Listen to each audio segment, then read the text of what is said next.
महायुतीच्या विजयात महत्वाची भूमिका निभावली ती लाडकी बहीण योजनेने। त्याच लाडक्या बहिणी मजूर महिला शेत शिवारात कापूस वेचणी करत नाचून विजयाचा जल्लोष करीत आहे।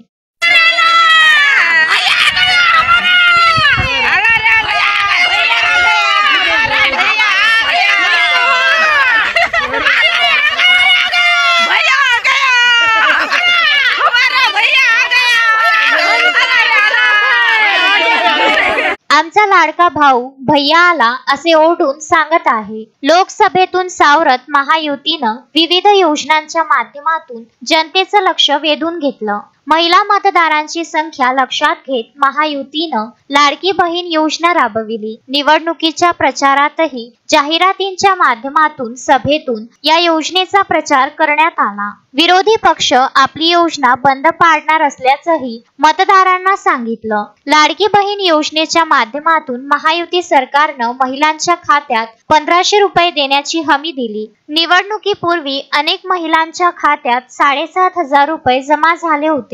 यातून महिलांची भूमिका आपल्याकडे वळवण्यात महायुतीला यश आले आहे। निवडणूक आयोगाच्या आकडेवारीनुसार महाराष्ट्रात सध्या 9.7 कोटी मतदार आहेत। यातील 4.7 कोटी महिला मतदार आहेत। 4.7 कोटीपैकी 2.5 कोटी महिलांना लाडकी बहीण योजनेचा लाभ देण्याचं महायुती सरकारचं उद्दिष्ट होतं। या योजनेच्या माध्यमातून कोट्यवधी रुपयाची रक्कम लाडक्या बहिणींच्या खात्यात वळवण्यात आली। योजनेनं राज्याचं चित्रच बदलून टाकलं। महाविकास आघाडीने त्याच्या जाहीरनाम्यात महालक्ष्मी योजना आणत महिलांना 3000 रुपये देण्याचं आश्वासन दिलं, पण ही योजना प्रत्यक्ष अंमलबजावणीत असल्यानं त्याचा फायदा महायुतीला अधिक झाल्याचं निकालातून स्पष्ट दिसून येत आहे। मारुती पाटणकर, विदर्भ न्यूज, चिखलदरा।